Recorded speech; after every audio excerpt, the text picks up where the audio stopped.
Update. Am I the a-hole for insulting my father's girlfriend and telling her to get out of our lives?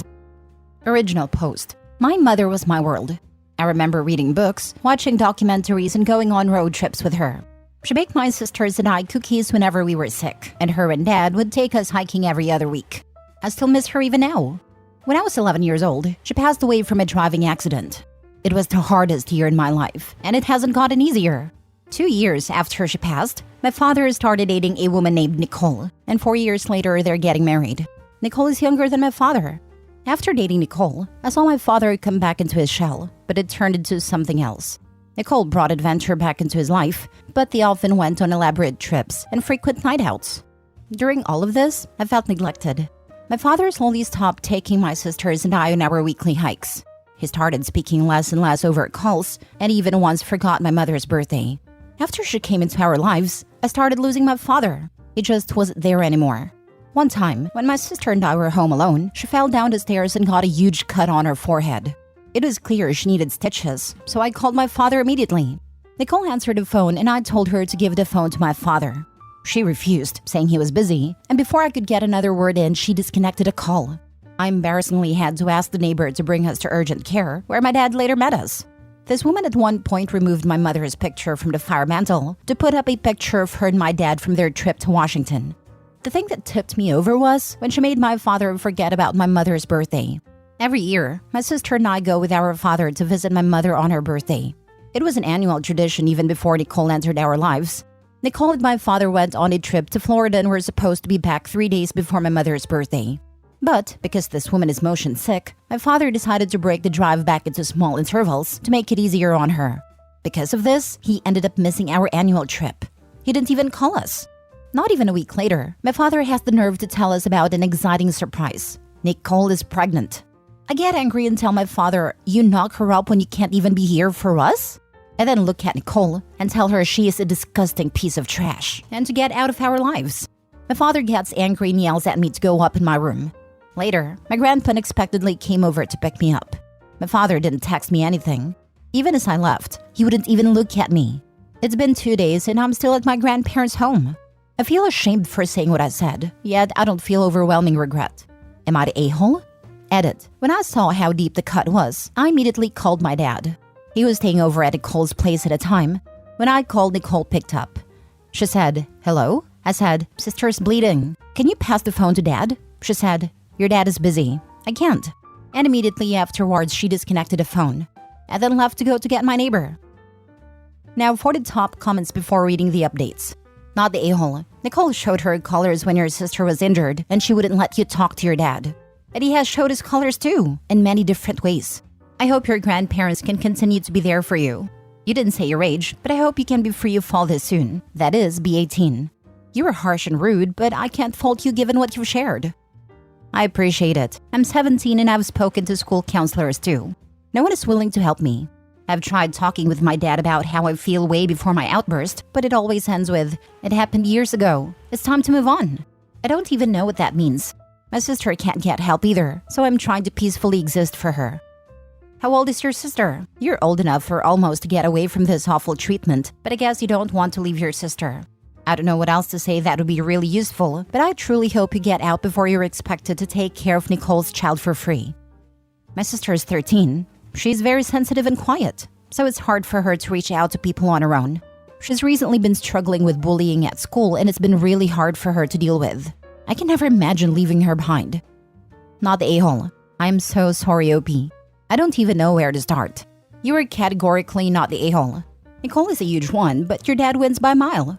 You and your sister should be his top priority, not the afterthought he's currently treating you as.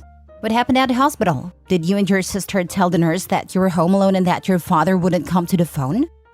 My neighbor came with us inside the urgent care, but while driving us there, it called my dad and it picked up. My dad said he'll be there in 15 to 20 minutes, which he was. I'm scared of saying anything that could get him in trouble, so I made something up like she got hurt while playing outside. In the past, I mentioned something to a school counselor and a police officer visited our home. My dad got pretty angry, so I tried to avoid these situations. Hopefully this gives some context. What did your father say when he found out Nicole wouldn't let you talk to him? In an emergency, he still chose Nicole over his children. I'm sorry. I don't know if anything was said between them, but when my dad came to urgent care, he didn't seem worried and didn't walk in with a sense of urgency. On the phone, he told my neighbor he would be there in 15 to 20 minutes. As for the phone call with Nicole, I mentioned that something happened to my sister and I needed to talk to him, but she refused and quickly disconnected. Edit: I've decided to contact my maternal grandpa tomorrow. I'll let you know how it goes. Now for the first update. I've called my maternal grandpa when everyone was still sleeping. It ended up being a 2-hour call. I basically mentioned to him everything I've said here and how I want to live with him if possible. He said that as much as he wants me to go get out of there, that he can't do much without my father's approval. I hinted a legal approach, but he said he wouldn't be able to see us if it got that far. My grandpa also shared some new info regarding my dad. According to him, when I was 14 and my sister was 10, my dad dropped us over at my grandma's farm since he and Nicole were flying out. A day after they returned, my grandpa dropped us back home. We were still sleeping in grandpa's car when the situation happened. But when my grandpa knocked on the door, my dad answered the door drunk out of his mind. From what little he could see, my grandpa saw that house was a mess. He told my dad that he would bring us back the following day once my dad was in his right mind. We left back to grandpa's place. Then, my grandpa got a call from my dad the next morning, threatening him with the police if he didn't bring us back immediately. My grandpa mentioned that he would speak with my paternal grandparents to see if something could be done about our situation. Second update. Hi everyone, it's been a while. I really want to thank all of you for your perspectives and advice. Just wanted to give an update. Regarding a Thanksgiving dinner, when my dad and Nicole arrived, I asked if I could speak with them both. My dad said he didn't want to talk and went into the living room. Nicole still remained by the front door, so I apologized for insulting her. She replied that she needed to leave and went to the living room. Overall, she still seemed rightfully angry with me. Dinner was awkward because my grandma would try to get my dad and I to talk, but he wouldn't really bother. After dinner, I pulled him aside and apologized again. He ignored me and went straight to Nicole. I still wasn't sure if I was heading back with him or not, so I packed everything just in case. When he was getting ready to leave, I asked him if I could come back home.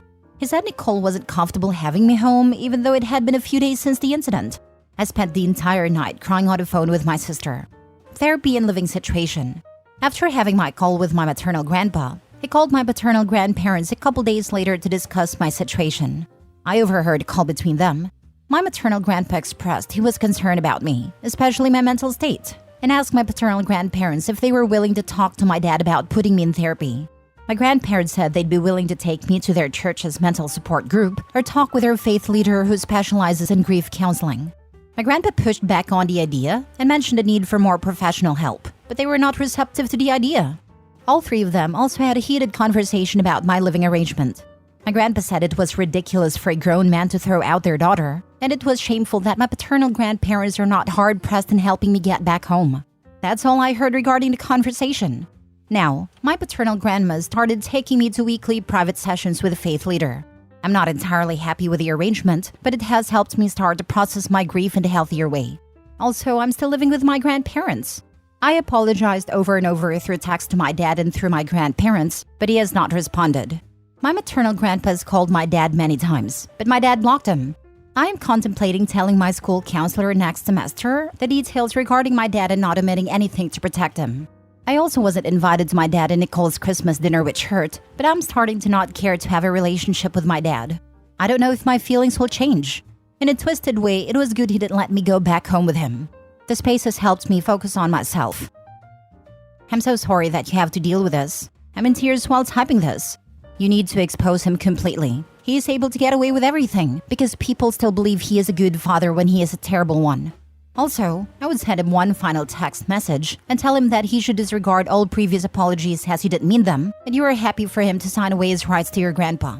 Then go full scorched earth and destroy him. He should be ashamed of himself. I've thought about this long and hard to the point it had mentally consumed me. I imagined every revenge and final say moments, but one thing I've recognized in therapy is how much my resentment and anger has been holding me back from moving on. I'm now just trying to emotionally detach from them.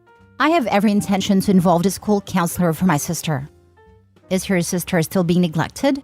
I'm worried she's being left alone like you guys were before. Stop apologizing. You did nothing wrong. Your father is a selfish man who is only thinking with his nether region, unfortunately. One day he may realize, one day he may not. But you and hopefully your sister will be long gone and leave him behind in the dust, because that's where he belongs. The father you knew died the moment he started dating Nicole. Mourn your father in grief counseling. When you're allowed to get a legitimate counselor, process everything. Tell the school counselor everything. Expose both of them. We're all supporting you. She definitely is. My dad has only gone on one major trip between Thanksgiving and now, and during that time she stayed over. She also stays over on weekends too. I just hope he's better with the baby than he was with us. Thank you for your support. I'm so sorry your dad is such a weak person, and that your grandparents are enabling him and refusing you the help that you deserve. You'll soon be 18. Then you can move in with your maternal grandfather and get some real therapy to help you unpack the abandonment and abuse you've suffered. Get yourself stable and get an education so you can be there for your sister when she needs rescuing. I have a feeling that she will be used as a constant babysitter. I think you should tell the school counselor everything. But if you can wait for your 18th birthday to do that, you should. Don't tell your grandparents or the faith leader that you're planning to report him or that you're planning to leave. Best of luck, Opie. I hope things get better for you soon. Thank you. I'm looking forward to college and putting this behind me in time. I'm trying to convince my grandparents to allow my sister to live with them full-time, so she has some semblance of peace. Last story. Am I the a-hole for being furious with my father and refusing to go to his wedding? I, 27 male, have 2 siblings, 24 female and 20 male. We used to belong to a family of 5, but sadly our mother passed away from cancer earlier this year. It has been tough for all of us, but it has been especially hard on my younger brother who is currently in college. He failed 2 semesters in a row this year. Due to difficulty coping with the situation, it is on the verge of being suspended. Only 2.5 months after my mother's death, my father informed my sister and I that he had already found a new girlfriend and was in a serious relationship. My sister and I were shocked and disappointed. Finding a new partner after only 2.5 months seemed rushed and offensive. My sister and I explained to him that while we were willing to accept him moving on to someone else, we were, however, not interested in being involved with this new woman in any way. It was just too soon. We also made it very clear to him that he needed to hide the situation from our brother, who was struggling to pass his classes. This was his last chance, and if he were to fail the semester again due to difficulty coping with the situation, he would be suspended for a year. Our father claimed to understand our concerns and apologized for any added stress this put on us. He also claimed to fully agree about hiding the situation from my brother for now. I hoped at this point that the situation was under control. Sadly, it was only about to get much worse. Around a week before Thanksgiving, my brother was flying home from school for the holidays. At his school, they get around 10 days off before they have to fly back to take their final exams. School is on quarter system. My sister and I expected our dad to stay home to spend time with our brother. After all, this was the first major family holiday since our mother's passing, and we assumed our dad would want to make sure our brother was okay and ready for exams. We were mistaken.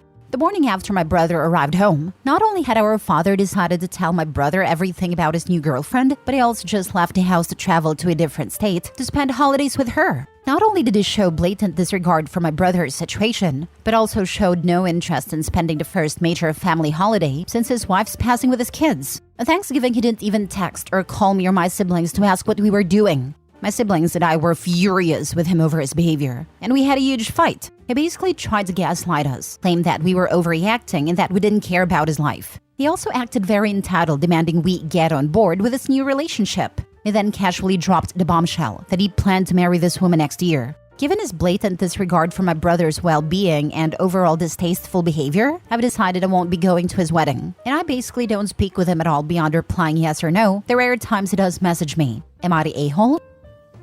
Now for the top comments. Firstly, your brother needs help, probably professional, to deal with, process, and learn to grieve while dealing the pressures of life. Maybe grief counseling for everyone isn't a bad call. Info, was it known to be terminal? How long was she given and how ill was she? Was your father her main carer? You probably aren't privy to the intimate details they discussed before her passing.